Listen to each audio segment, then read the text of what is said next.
Most of the time when people hear that I'm renovating and I've told them that the builders have moved in, everybody says to me, oh, so when's it going to finish? How long is that going to take? And it surprised me that's the main question everyone wants to know, because I think the assumption is that's going to be awful, so how quickly can you get out of that?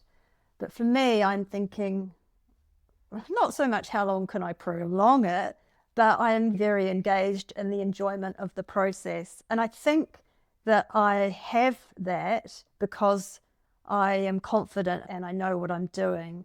And therefore I can enjoy the creativity, I can enjoy the teamwork, I can enjoy the choices I'm going to have to make. That is the fundamental idea underneath what I'm creating with Renovation Success.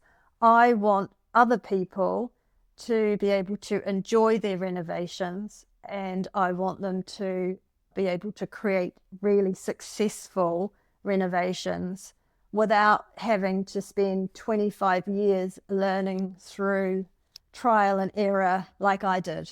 So I'm wanting to share how I've learnt to renovate, what are the methods, the processes, the tips, the important things to know through Renovation Success, so that everyone can love renovation just as much as I do.